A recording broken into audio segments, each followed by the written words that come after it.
RT का page number 14.23।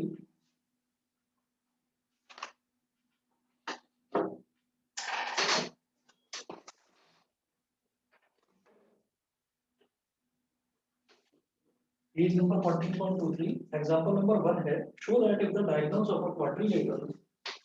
अच्छा, जितने भी आपको एग्जांपल और क्वेश्चन यहाँ पर क्लास में करा रहा हूँ ना, एक भी मत छोड़ देना, सारे इंपॉर्टेंट वाले करवा रहा हूँ। क्वाड्रिलेटरल ये एग्जाम में पूछे जाते हैं, सारे इंपॉर्टेंट वाले, ठीक है। Show that if the diagonals of a quadrilateral bisect each other at right angles.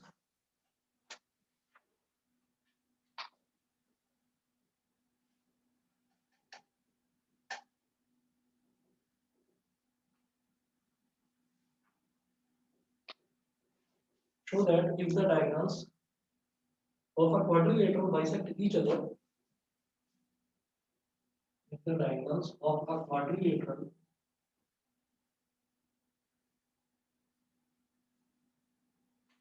bisect each other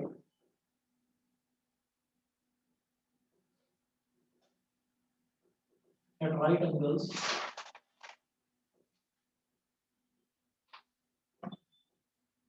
so that if the diagonals of a quadrilateral bisect each other at right angles, comma, then it is a rhombus. Bisect each other at right angles, comma, then it is a rhombus.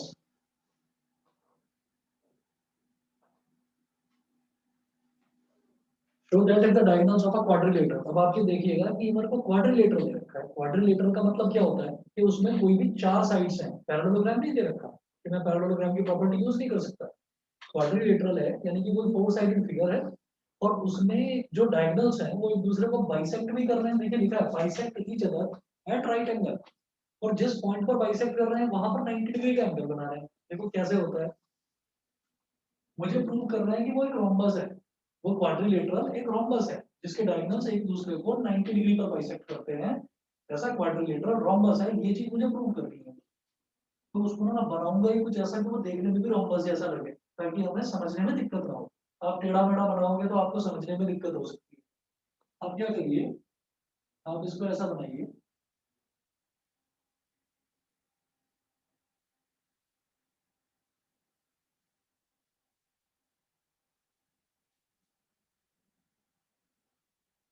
A B C D.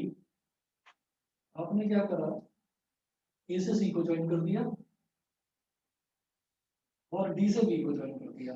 ये दे रखा है कि diagonals एक दूसरे को bisect कर रहे हैं, 90 डिग्री पर कर रहे हैं, मतलब ये बीच में जो एंगल बन रहे हैं सारे 90 डिग्री के बन रहे हैं।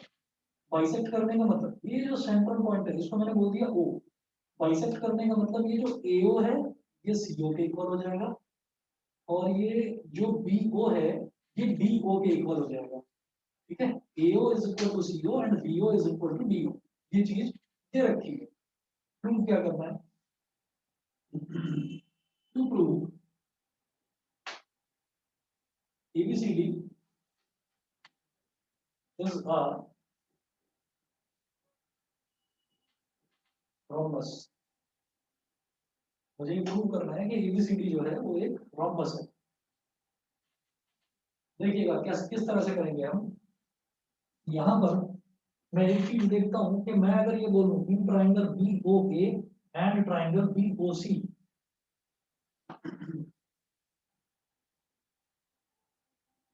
इन triangle B O A and triangle B O C, अगर ट्राइंगल बी ओ ए और ट्राइंगल बी ओ सी की बात करें तो BO is equal to BO common side. ठीक है, दूसरा angle BOC, sorry angle BOA is equal to angle BOC is equal to 90 degree. दोनों के दोनों 90 डिग्री के इक्वल है, ये हो गया। तीसरा OA is equal to OC, OA is equal to OC, ये गिवन है। हमें ये चीजें दे रखी हैं, तो देखिए BO BO कॉमन हो गया, BOA ये भी 90 डिग्री का, BOC ये भी 90 डिग्री का, ठीक है। और ये जो OA है और ये जो OC है, ये दोनों इक्वल है, ये गिवन है, समझ रहे हैं ना, ये गिवन है। तो हम बोलेंगे साइड एंगल साइड, तो बाई एसएएस कॉन्ग्रुएंस क्राइटेरिया हमारा ये ट्रायंगल और ये ट्रायंगल दोनों कॉन्ग्रुएंट होगा, समझ गए।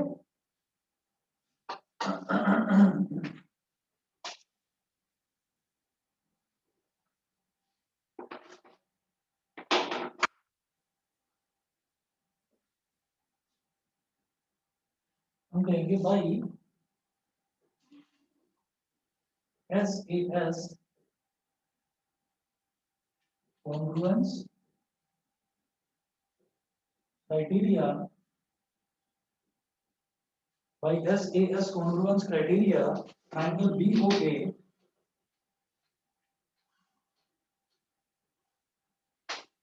is congruent to triangle BOC। मुझे लगता है समझ में आ गया होगा, ठीक है। यहाँ से बेटा मैं क्या कहूँगा कि ये जो BO पहला दूसरा अल्फाबेट क्या है, BO, इसका पहला दूसरा अल्फाबेट BO, यानी कि BO is equal to BO हो जाएगा। सेमीकोलन, इसका दूसरा तीसरा अल्फाबेट क्या है, OA, इसका दूसरा तीसरा अल्फाबेट क्या है, OC, ये इक्वल हो गया। और जो पहला और तीसरा अल्फाबेट है ना इसका, वो क्या है, BA, और इसका पहला और तीसरा अल्फाबेट क्या है, BC, है ना। तो इनको हम बोलते हैं कि ये कॉरस्पॉन्डिंग साइड्स हैं जो इक्वल हो गए। ये वाली एक तो BO is equal to BO, ये तो दोनों में लाई कर रही है, कॉमन है। OA is equal to OC, ये गिवन है। और तीसरी AB is equal to BC, ठीक है ना। तो कैसे करते हैं, ये पहला दूसरा अल्फाबेट BO, तो इसका भी पहला दूसरा अल्फाबेट BO, यानी कि BO साइड इसकी BO साइड के इक्वल हो गई। दूसरा, इसका दूसरा तीसरा अल्फाबेट क्या है, OA, और इस वाले ट्रायंगल का दूसरा तीसरा अल्फाबेट क्या है, OC, तो OA और OC ये साइड इक्वल होगी। फिर पहला और तीसरा अल्फाबेट क्या है, BA, तो BA, और इसका पहला और तीसरा अल्फाबेट क्या है, BC, तो BA और BC ये दोनों साइड्स इक्वल होंगी। इसको बोलते हैं corresponding parts of congruent triangles. Reason में लिख देंगे by CPCT, by CPCT। therefore BA is equal to BC, इसको बोल दीजिए equation number 1।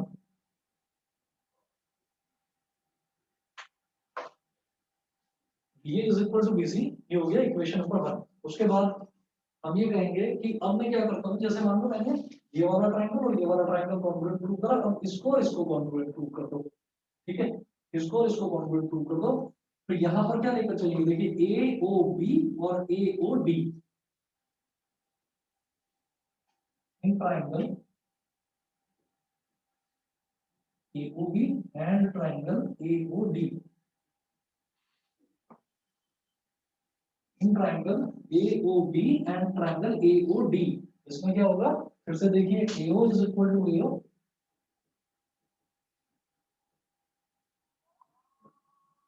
AO is equal to AO, ये हो गया कॉमन साइड। और angle AOB,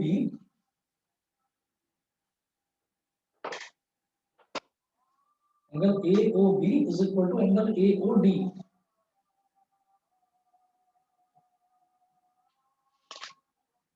is equal to 90 degree, ये हो गया। और अगला देखेंगे तो OD, OB is equal to OD, ये गिवन है।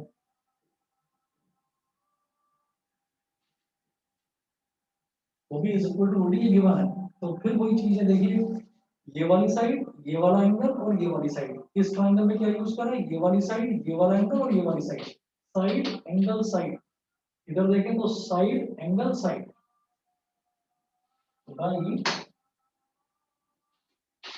SAS congruence, by SAS congruence criteria,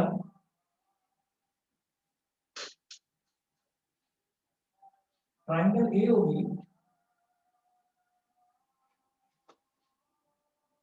is congruent to triangle AOD, triangle AOB is congruent to triangle AOD, ये हो गया। यहां से मुझे क्या करना है, देखिए पहला दूसरा AO, दूसरे ट्रायंगल का पहला दूसरा AO is equal to AO, फिर इसका दूसरा तीसरा OD, इसका दूसरा तीसरा OD,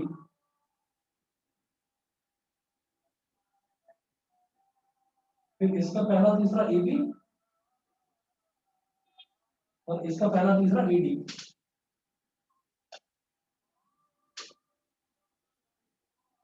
बाई सीपीसीटी। और यहां से आप बस ये उठा दो ये वाला कि ए बी और ए डी ये दोनों इक्वल होंगे। therefore A B is equal to A D. ये हो गई हमारी इक्वेशन नंबर 2। उसके बाद देखिएगा ये ट्रायंगल इसके कॉन्ग्रुएंट, ये ट्रायंगल इसके कॉन्ग्रुएंट, अब इसको इसके कॉन्ग्रुएंट प्रूव कर दो। तो in triangle DOA and triangle DOC,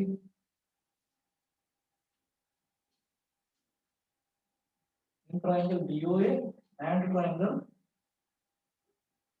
DOC. अगर आप एनसीईआरटी में देखेंगे, आरटी में देखेंगे, इसका सॉल्यूशन उन्होंने सिमिलरिटी करके छोड़ दिया है। एग्जाम में सिमिलरिटी करके मत छोड़ देना, वो पूरा एक्सपेक्ट करेंगे आपसे कि पूरा करके दिखाना होगा। ठीक है, तो डीओए और डीओसी, तो यहाँ पर भी देखिए DO is equal to DO common side,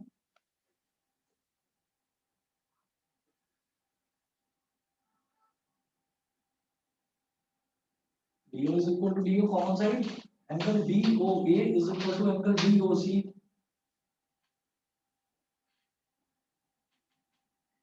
angle DOA is equal to angle DOC, दोनों के दोनों एंगल इक्वल है 90 डिग्री के। ठीक है, उसके बाद देखिएगा OA is equal to OC, ये गिवन है।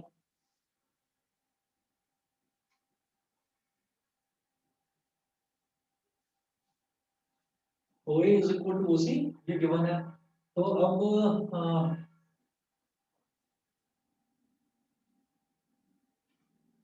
क्या हो जाएगा, भाई ऐसे S congruence criteria triangle DOA is congruent to triangle DOC। अब इसका पहला दूसरा अल्फाबेट DO और इसका भी DO, तो DO is equal to DO। इसका दूसरा दूसरा तीसरा अल्फाबेट OA और इसका दूसरा तीसरा alphabet OC, OA is equal to OC। फिर इसका पहला और तीसरा अल्फाबेट DA और इसका पहला और तीसरा अल्फाबेट DC, तो DA is equal to DC। Reason वही बाई सीपीसीटी। तो ये वाला ले लो बस, DA is equal to DC, मतलब ये DA is equal to DC।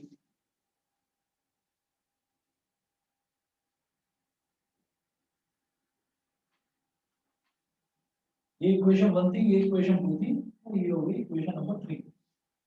Equation 1, 2 और 3। अब मैं देख रहा हूँ यहाँ से आ गया हमारे पास DA is equal to BC। ठीक है, दूसरा हमारे पास आ गया AB is equal to AD, यानी कि ये AB is equal to AD, मतलब ये और ये इक्वल हो गए तीनों। और तीसरा है DA is equal to DC। ठीक है, हमने जब इतना कर लिया है तो मैं ये कहूंगा ये मिटा रहा हूं इधर से,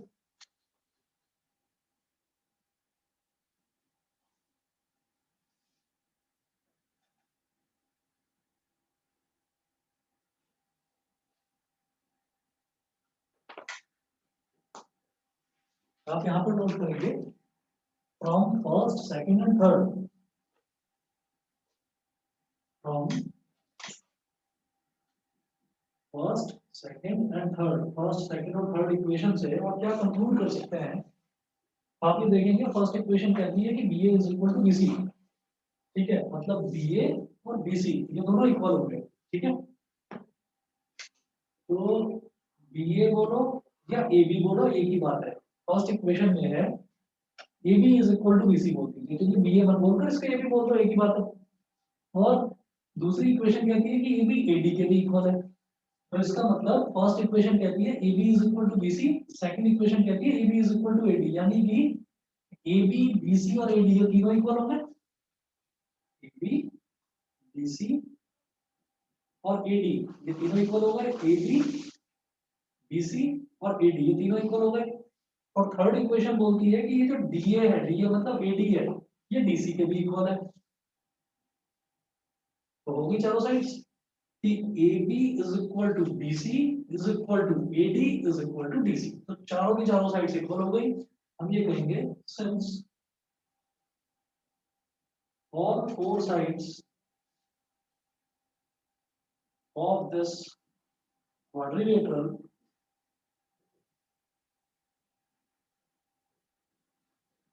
are equal, so ABCD is a rhombus. So ABCD is a rhombus. ठीक है, समझ गए? चलिए जी। उसके बाद ये एग्जांपल नंबर 1 था। उसके बाद कहेंगे एग्जांपल नंबर 2 में है, इसमें दे रखा है show that the diagonals of a square are equal and bisect each other at right angles. मतलब डायगोनल्स, जो स्क्वायर के डायगोनल्स हैं वो इक्वल भी होते हैं, आपस में भी इक्वल होते हैं, और एक दूसरे को जो बाइसेक्ट करते हैं वो राइट एंगल पर बाइसेक्ट करते हैं। ठीक है, मैं मेंशन कर रहा हूँ उधर एग्जांपल नंबर 2।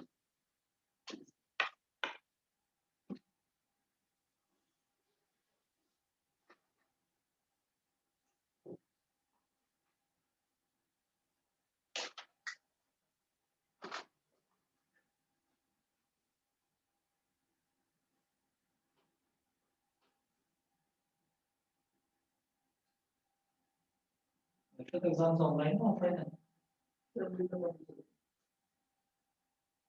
है वही 9 तारीख से बताया था ना, 12 से।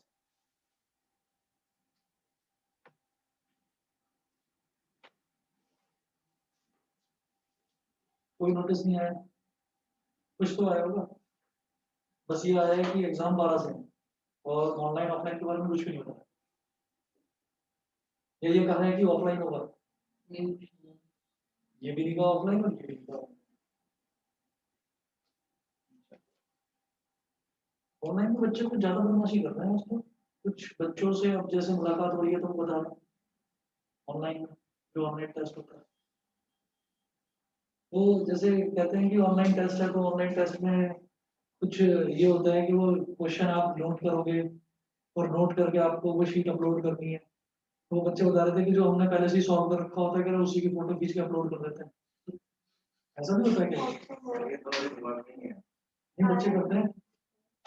और मेरे को कल ही पता चली ये चीज, और 11th वाले बच्चों ने बताया मेरे को कि ऐसे ऐसे भी गड़बड़ करते हैं बच्चे।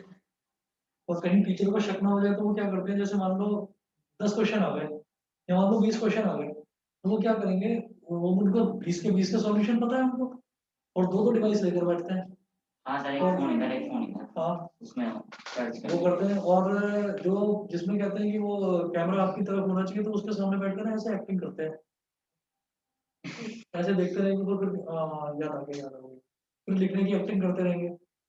और जिस टाइम उनको वो अपलोड करना होता है उस टाइम कुछ नेटवर्क इशू हो जाता है, उसी टाइम कुछ नेटवर्क इशू होता है, फटाक से फोटो खींच कर अपलोड कर देते हैं। अरे सर कुछ ना लाइट वाइट की कुछ इधर दिक्कत हो गई थी, लाइट चली गई थी सर, मेरा मॉडम फूक गया था, है ना। अब मैंने जैसे तैसे पापा का मोबाइल लेकर ना, और मैंने मोबाइल डेटा से करा। तो वो इस तरीके के बहुत सारे रीजन ना वो भी लिख कर रखते हैं साथ में, भी बताया मुझे। 3-4 बच्चे थे वो बता रहे थे। उन्होंने ये भी बताया कि जैसे मान लो 20 क्वेश्चन है, तो 20 में से 20 ही उनको पता होते हैं कि हमें इस तरीके से करना है। तो वो क्या करते हैं, 16-17 क्वेश्चन तो कर देंगे, बाकी के 3 छोड़ देंगे, कि ताकि शक ना हो जाए कि इसने सारे के सारे कैसे कर दिए। तो 2-3 छोड़ देंगे, जो करेंगे वो बिल्कुल सही करेंगे। टीचर कहेगा बच्चा बहुत इंटेलिजेंट है, जितना करा है बिल्कुल सही करा है, जो नहीं आता था उसमें फालतू में दिमाग नहीं लगाया, छोड़ दिया, बच्चा बहुत अच्छा है। तो बच्चे बता रहे हैं कि सर ये बहुत रिसर्च करके निकाला, और कह रहा है सर और भी 2-3 चीजें ऐसी हैं जो आप विश्वास नहीं करोगे। तो वो 2-3 चीजें फिर मैंने कहा रहने दो यार, तुम मत बताओ। बड़े जुगाड़ वगैरह सीख लिए बच्चों ने ऑनलाइन में, सर सारे बच्चे एक्टर बन गए। सारे एक्टर हो रखे हैं। और एक ने तो यही बताया कि सर एक ब्लैक टेप आती है, ब्लैक टेप लगा लेते हैं कैमरा के आगे, और कहते हैं कि सर वो कुछ नेटवर्क का इशू हो गया है, कैमरा भी चालू दिखाई देता रहता है। कहते हैं अगर कैमरा ऑफ करते हैं तो टीचर के पास नोटिफिकेशन आ जाती है कि इसका कैमरा ऑफ हुआ है, तो वो ब्लैक टेप लगा देते हैं उसके आगे। थोड़े तरीके निकाल दिए, सारे के सारे हैकर हो उसमें, और डेडिकेशन है। और दूसरा जो मोबाइल फोन होता है ना, दूसरे मोबाइल फोन पर साथ के जो 5-6 बच्चे हैं उनका ग्रुप बना रखा है व्हाट्सएप का, और एकदम डिसाइड हो जाता है कि 10 क्वेश्चन है भाई, 2 तू करेगा, 2 मैं, 2 ये, और कैसे भी करना है। बड़ा भाई बहन भी बैठा रहता है आजू बाजू में, वो भी कर देता है सब। सर हमारे जान पहचान में थे, उन्होंने चीटिंग का ग्रुप बना रखा। हाँ, चीटिंग का ग्रुप बना रखा है, वही बच्चों ने बताया था मुझे। तुम्हारे स्कूल वाले बता रहे थे विदिशा, बीपीएससी वाले बहुत चालू हो रखे हैं। अरे हमारे तो और सबसे पहले डीपीएस जी ने बताया ना कि ऑनलाइन हो रहे हैं एग्जाम्स, बड़े खुश हैं सारे, बड़े खुश। 11th वालों का बता रहा हूँ, इसमें 9th तो तुम ही हो, तो डीपीएस बड़े खुश हैं सारे के सारे, खेल रहे हैं एग्जाम में परसों से। सर एक दूसरे का सबमिट कर देते हैं एडिट कर कर। हाँ वही वही, वो भी बताया उन्होंने, और भी कह रहे थे कि सर और 2-3 चीजें और ऐसी हैं, वो अभी हम लीक नहीं करेंगे, वो अभी जरा एक्सपेरिमेंटल फेज में चल रही है। चलो ठीक है, पता नहीं क्या करने वाला है।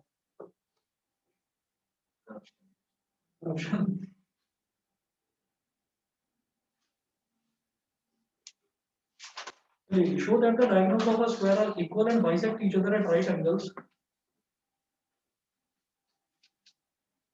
हाँ, 2-3 ने तो अपने मम्मी पापा के मोबाइल फोन लेकर, आजकल सभी के मोबाइल फोन में उनके मेल्स इंस्टॉल्ड है, अपने मम्मी पापा के मोबाइल फोन लेकर उनकी मेल से मेल कर दिया कि हमारा बच्चा हम नहीं भेजेंगे, बहुत रिस्क है कोरोना वायरस का, है ना। और खुद विदाउट मास्क के ना घूम रहे हैं और कूद रहे हैं नीचे ग्राउंड में खूब पसीने पसीने खेल खेल कर, है ना। और मम्मी पापा के मोबाइल फोन से मेल कर दिया और बताया तक नहीं उनको, ऐसे भी है। हमारे स्कूल वाले सिस्टम नहीं है। हाँ अगर हम लोग कैमरा नहीं खोले ना, मतलब हमारे तो क्लास के बहुत ही बच्चे हैं, तो मैम ज्यादा कुछ बोलती नहीं है। पढ़ाई में जो भी है। मैं तो बड़ा शरीफ समझ रहा था, 2-3 तो शरीफ बच्चों ने तो बहुत सारी पोलें खोल दी। Show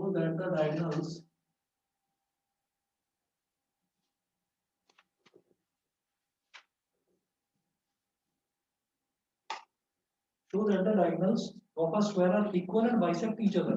Show that the diagonals of a square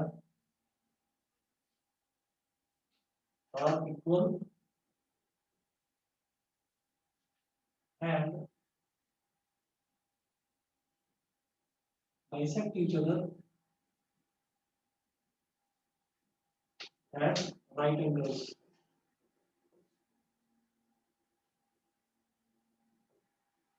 Show that the diagonals of a square are equal and bisect each other at right angles. ये जो स्क्वायर की बात हो रही है, स्क्वायर क्या होता है? स्क्वायर एक ऐसा रेक्टेंगल होता है, एक ऐसा रेक्टेंगल होता है जिसकी सारी की सारी साइड्स इक्वल होती हैं, उसको हम स्क्वायर बोलते हैं। स्क्वायर एक ऐसा रेक्टेंगल है जिसकी सारी साइड्स इक्वल होती है। रेक्टेंगल का मतलब क्या हो गया? रेक्टेंगल का मतलब ये है कि उसके सारे एंगल भी 90 डिग्री होंगे। तो स्क्वायर में क्या होता है बेसिकली, इस सारी साइड्स इक्वल और सारे एंगल 90 डिग्री के एंगल, है ना। अब जरा देखिएगा, show that the diagonals of a square are equal and bisect each other at right angles. तो पहले तो स्क्वायर बना लो।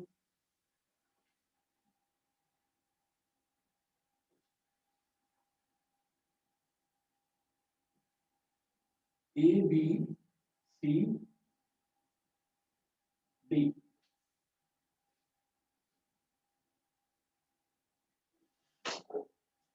तो अब 90 डिग्री के एंगल सारे ये,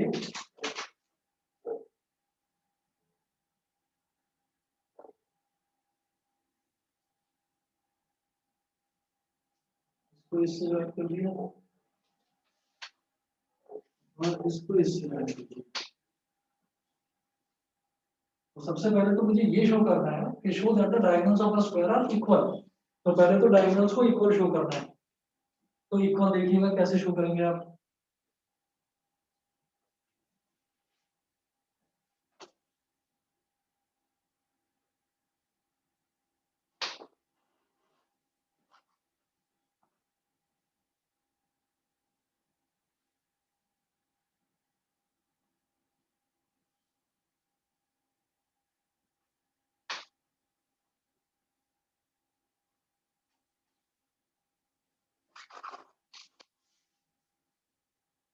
Show that the diagonals of a square are equal and bisect each other at right angles.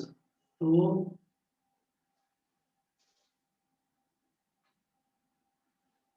इसका सॉल्यूशन देखिएगा, diagonals of a square are equal. तो मुझे क्या शो करना है? सबसे पहले मुझे ये शो करना है कि ये जो डायगोनल है इसका एक तो ये BD और एक ये AC, ये इक्वल है। तो हम कहेंगे 2 2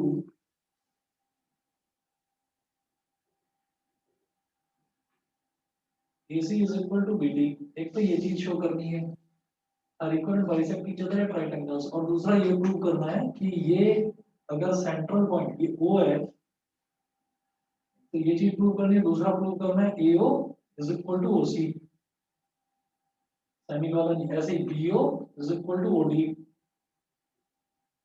ये प्रूव करूंगा तो क्या हो जाएगा, ये प्रूव करते ही ये हो जाएगा कि भाई हाँ ठीक है, ये जो है बाइसेक्ट कर रहे हैं एक दूसरे को। तो AO is equal to OC और BO is equal to OD, ये करना है।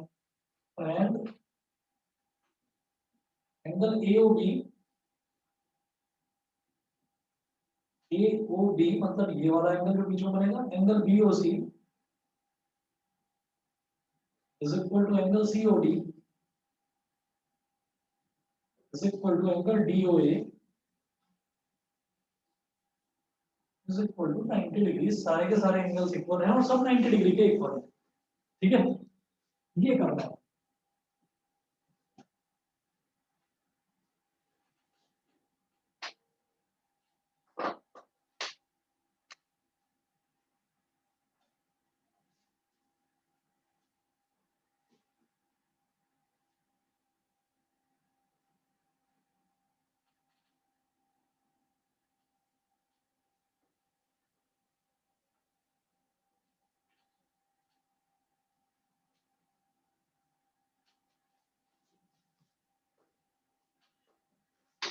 तो ये प्रूव करना है। अब सबसे पहले मैं कहूंगा in triangle DAB and triangle CBA,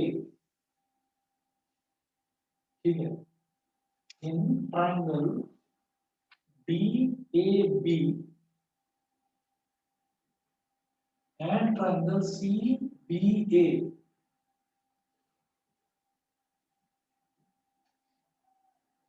तो जैसे ये DAB है तो इसमें DA और इसका CB, आप कहिए दोनों इक्वल हैं। DA is equal to CB, reason में क्या लिखेंगे, sides of a square, square की सारी साइड्स इक्वल होती हैं। ठीक है, उसके बाद आप ये कहेंगे DAB और CBA, ये जो एंगल है ये इक्वल हो जाएंगे 90 डिग्री के। Angle DAB is equal to angle CBA is equal to 90 degree, ये 90 डिग्री के इक्वल हो गए। ठीक है, फिर तीसरा AB is equal to AD, common side AB is equal to AD common side, दोनों ट्राइंगल्स में ये कॉमन साइड है। ये हो गया। अभी क्या होगा देखिएगा, DA is equal to CB, ये तो अपोजिट साइड्स हो गई और मतलब ऐसे भी sides of a square equally होती है। फिर मैं कहूंगा ट्राइंगल DAB में ये वाला एंगल 90 डिग्री, ट्राइंगल CBA में ये वाला एंगल 90 डिग्री, तो angle DAB is equal to CBA is equal to 90 degree, ये हो गया। फिर तीसरा ये जो AB है साइड, ये कॉमन है, AB इस ट्राइंगल में DAB में भी लाई कर रही है और CBA में इसमें भी AB लाई कर रही है। तो क्या हो गया, side angle side, side angle side, तो भाई ऐसे कॉन्ग्रुएंस क्राइटेरिया तो sir congruent.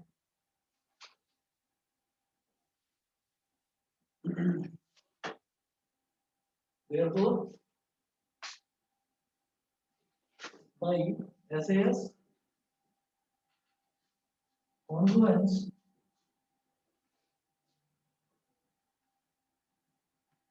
by SAS congruence criteria,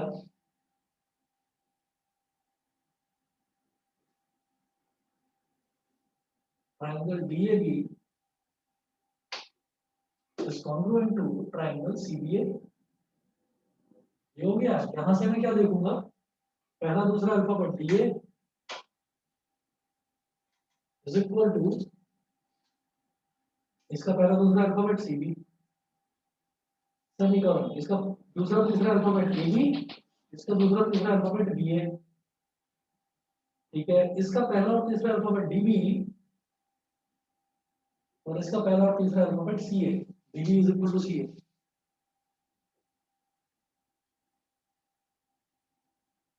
by CPCP therefore ये जो इस DB है, DB को आप BD बोल सकते हो और CA को आप AC बोल सकते हो।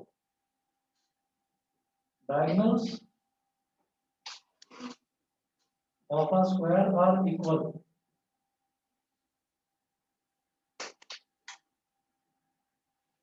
एक तो ये चीज प्रूव हो गई, ठीक है, एक तो ये चीज प्रूव करनी थी कि जो डायगोनल्स है वो इक्वल है, और दूसरा ये प्रूव करना है कि इक्वल तो है, इक्वल होने के साथ में वो एक दूसरे को बाइसेक्ट भी कर रहे हैं और 90 डिग्री पर बाइसेक्ट कर रहे हैं। तो आप ये देखिएगा, अब क्या करेंगे हम, अब अगर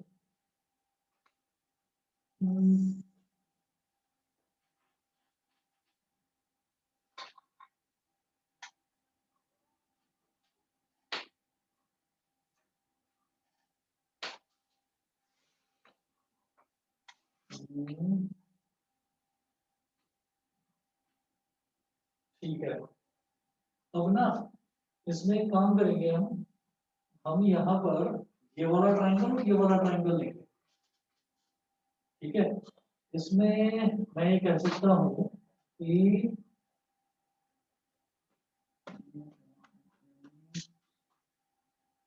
एंगल साइड लिया जाता है,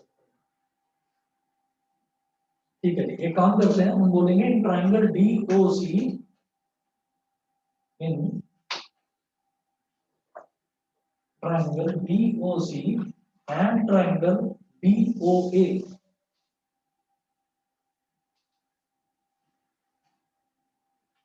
DOC और BOA हम ये देख सकते हैं कि जैसे अगर मैं ट्रायंगल DOC बोल रहा हूँ तो इसका ना ये वाला एंगल और इसका ये वाला एंगल ये दोनों इक्वल हो जाएंगे, क्यों? क्योंकि स्क्वायर है, तो स्क्वायर का मतलब क्या है कि ये वाली साइड और ये वाली साइड पैरेलल होंगी, जब ये साइड और ये साइड पैरेलल होगी तो इसका ये वाला एंगल और ये वाला एंगल क्या बन गया, ऑल्टरनेट इंटीरियर एंगल, समझ गए? तो हम ये कहेंगे कि angle CDO, angle CDO is equal to angle CDO is equal to angle ABO।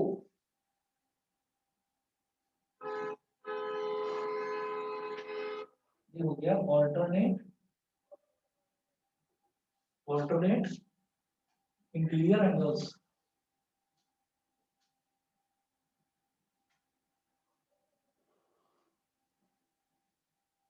Alternate interior angles, उसके बाद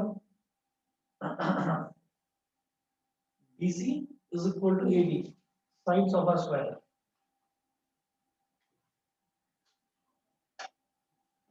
sides of a square। उसके बाद ये वाला जो एंगल है, ये वाला एंगल क्या कहलाएगा, DCO, और ये वाला एंगल, ये वाला क्या कहलाएगा, BAO। तो DCO is equal to BAO, alternate interior angles.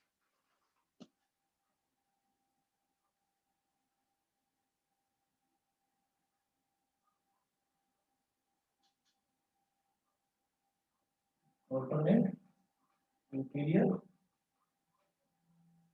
Angles, ठीक है। तो आप ये देखिएगा क्या क्या हो गया यहाँ पर, ये वाला एंगल, तो ये वाला एंगल हमने लिया, फिर ये वाली साइड और ये वाली साइड, फिर ये वाला एंगल और ये वाला एंगल। तो अगर इस ट्रायंगल की बात करूं तो एंगल साइड एंगल, इस ट्रायंगल की बात करूं तो एंगल साइड और एंगल, तो ये ऐसे कॉन्फ्लुएंस क्राइटेरिया हो गया by ASA, by ASA Confluence criteria, इस तरफ लिख रहा हूं,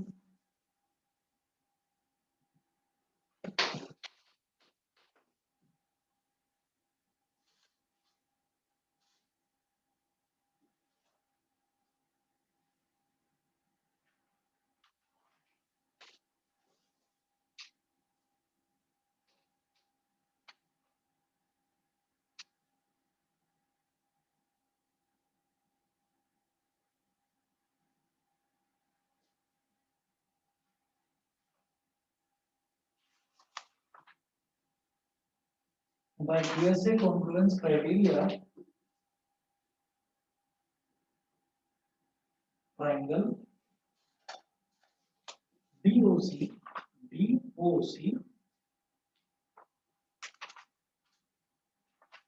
is congruent to BOC is congruent to BOA. Triangle BOA, ये दोनों ट्रायंगल कॉन्ग्रुएंट हो गए, ठीक है। अब इनके कॉन्ग्रुएंट होने से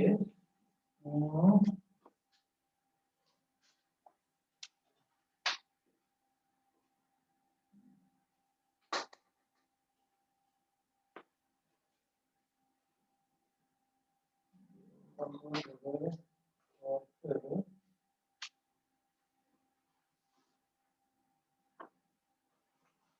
ये वाला एंगल इस वाले एंगल के इक्वल है, तो हमें इसको एक्सपांड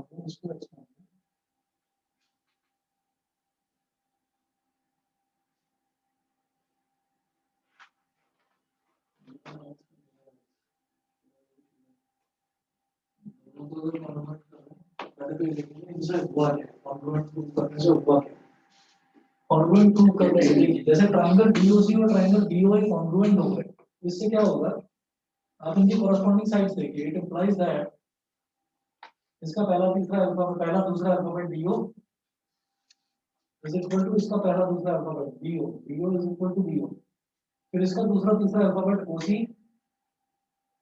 इज इक्वल टू इसका दूसरा तीसरा alphabet OA is equal to इसका पहला तीसरा alphabet BC is equal to इसका पहला तीसरा अल्फाबेट BA बाई CPCT, ठीक है। तो यहां से आप क्या देख रहे हैं, therefore DO is equal to BO is equal to BO and OC is equal to OA, BO के इक्वल और ये जो OC है ये OA के इक्वल। इसको बोल दीजिए जैसे BD is equal to AC prove करा था बेटा, एक तो ये चीज प्रूव करनी थी, इसको इक्वेशन 1 बोल दिया, ये प्रूव करा है, इसको इक्वेशन नंबर 2, ये प्रूव करा है, इसको इक्वेशन नंबर 3। तो हम ये कहेंगे hence diagonals of a square bisect each other, diagonals of a square bisect each other, ये हो गया, ठीक है। अभी बस एक चीज और रह गई है, उन्होंने ये कहा था कि हमको ये प्रूव करना है कि diagonals of a square bisect each other at right angles, ये चीज प्रूव करनी है। तो ये चीज भी बड़े आराम से प्रूव हो जाएगी। अब मैं क्या करूंगा, मैं इस ट्रायंगल और इस ट्रायंगल को ले लो, कोई भी ले लो, चाहे ये दोनों, चाहे ये दोनों, चाहे ये दोनों, कोई भी ले लो, हमें बस एक पेयर ही चाहिए और उसी से हमारा काम हो।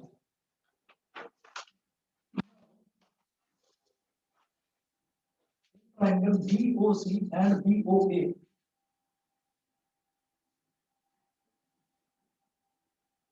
BOC एंड ट्रायंगल BOA, इसमें देखिएगा जब BOC की बात करूंगा तो यहाँ पर ये हो जाएगा बेटा BO is equal to BO common side,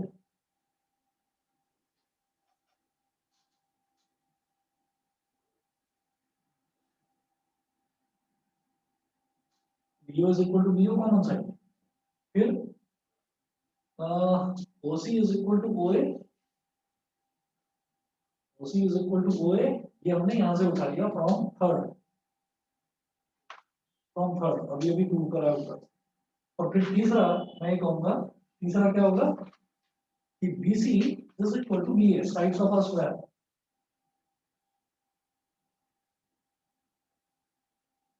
sides of a square,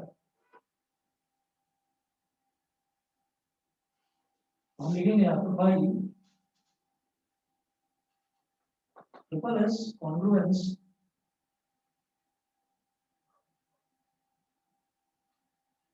by triple S congruence criteria, triangle BOC is congruent to triangle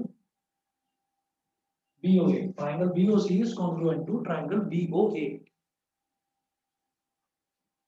अभी ये जब ट्रायंगल कॉन्ग्रुएंट हो गए, मैं इस तरफ कर रहा हूँ इसको,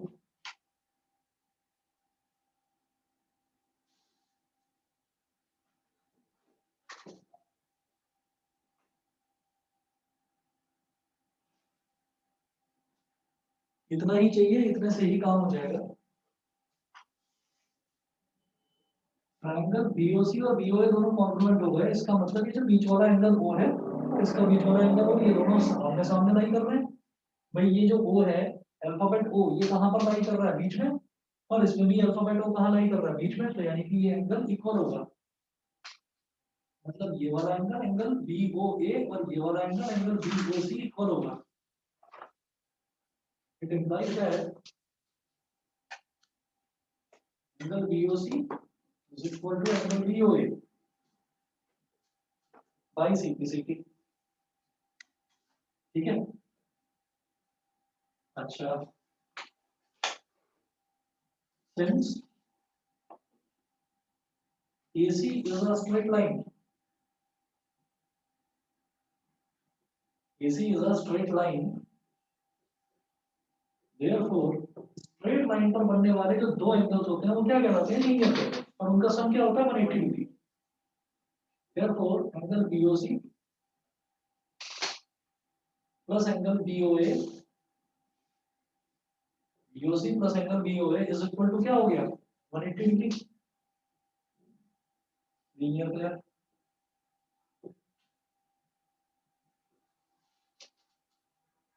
ठीक है, जो BOC is equal to BOA prove करा ना बेटा, जैसे ये इक्वेशन कौन कौन सी थी? 1 2 3, इसको बोल दीजिए इक्वेशन नंबर 4। अभी आप क्या करो, जब BOA BOC के इक्वल है तो BOC को तो BOC ही लिखा रहने दो, और BOA की जगह पर भी BOC ही लिख दो। लिखा जा सकता है कि दोनों इक्वल है ना? BOC को तो BOC लिखा रहने दो, और BOA BOC के इक्वल है तो BOA की जगह पर भी BOC लिख दो, जो कि दोनों इक्वल है। Is equal to 180 degree. तो angle BOC plus angle BOC क्या हो गया? Twice of angle BOC। जैसे x प्लस x क्या हो जाता है? 2x। उसी तरीके से ये हो गया twice of angle BOC is equal to 180 degree to 90 जा। Angle BOC is equal to 90 degree. जब BOC 90 डिग्री है तो BOA भी 90 डिग्री होगा, क्योंकि BOC और BOA दोनों इक्वल है। It implies that angle BOA is equal to 90 degree. एक तो ये चीज हो गई। तो अब इसको आप कर दो, ये 90 बना दो यहाँ पर, ऐसे यहाँ पर भी 90 बना दीजिए, ये दोनों 90 हो गए। उसके बाद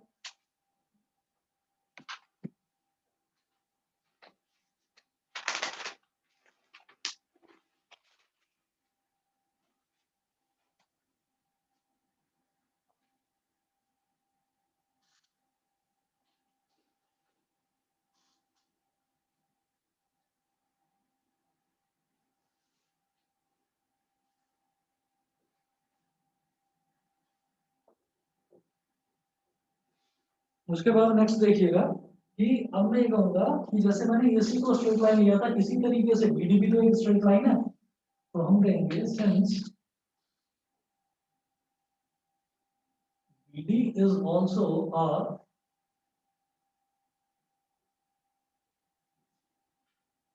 since BD is also a straight line, therefore therefore angle BOA